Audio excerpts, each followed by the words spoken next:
Hello, welcome to my channel, or welcome back if you've been here before. I just wanted to quickly do a review, sort of my thoughts on Longlegs. I just got home from Longlegs.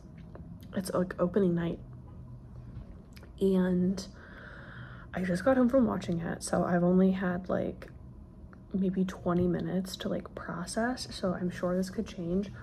I will not do any spoilers until the very end of the video, and I'll say before I'm doing spoilers. So just to kind of start off,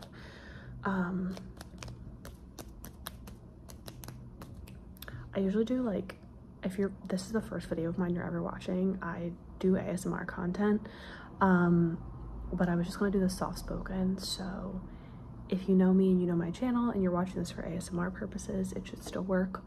And if this is the first time you're seeing my channel, it's not too ASMR-y if you don't want that, so it should work. Anyways, let's do it. Longlegs. First of all, what the fuck? I did like it. So this is Micah Monroe and Nicolas Cage.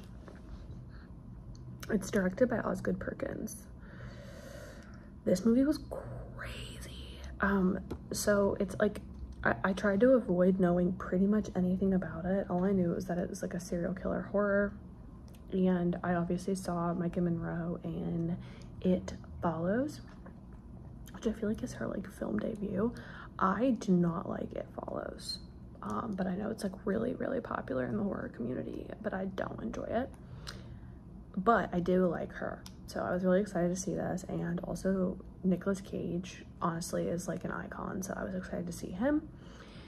It is a serial killer film, and it takes place in the 90s, which I love.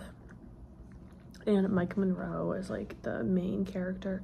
She's an FBI agent investigating this serial killer who is Nicolas Cage, which is not a spoiler.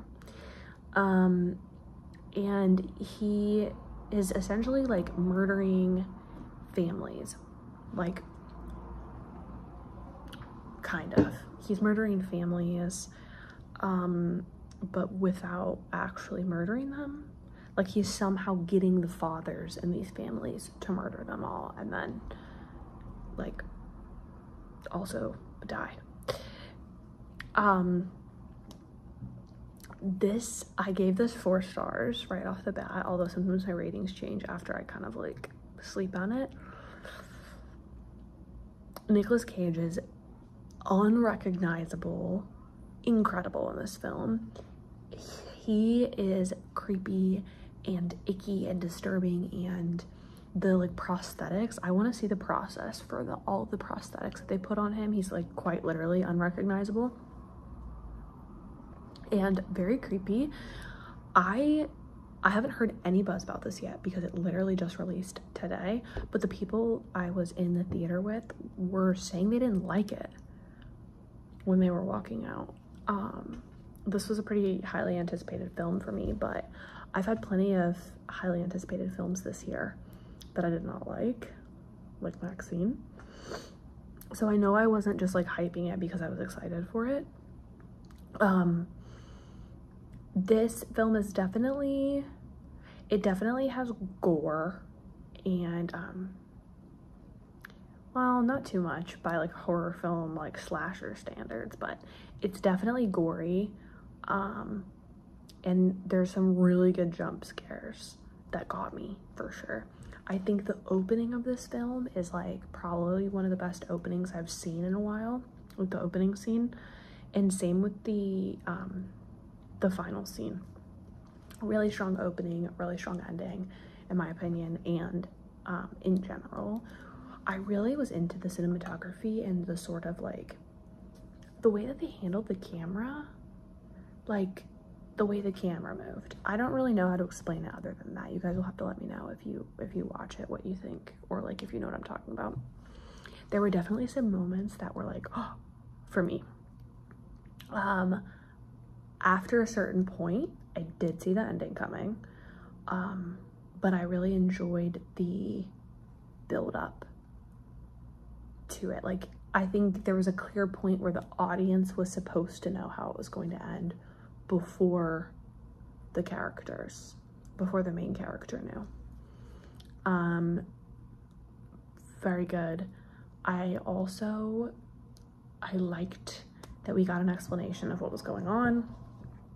I know some people have mixed feelings about that for like horror movies or mysteries and things where they don't want an explanation and they want it to be up for interpretation, but I think it served the film well here, in sort of like wrapping everything up, because even though it was wrapped up, it still was a very eerie, there were enough questions unanswered, in my opinion, to not totally tie it up neatly.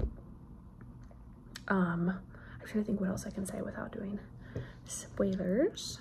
Before I do spoilers,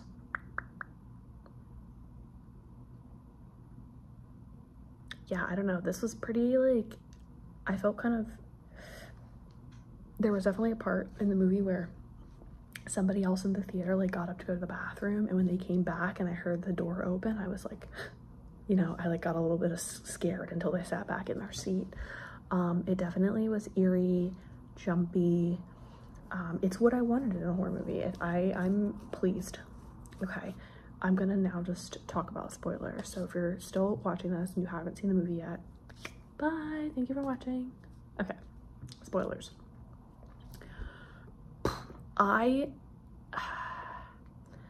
Obviously I knew that it was the mom, that the mom was the accomplice. To be honest, I had a really strong feeling that the mom was involved when she went to visit her. I was shocked when they showed that Longlegs had been living in her mom's house. That like my jaw dropped when they showed that his like apartment was in her house, meaning he had to have been there when she was there.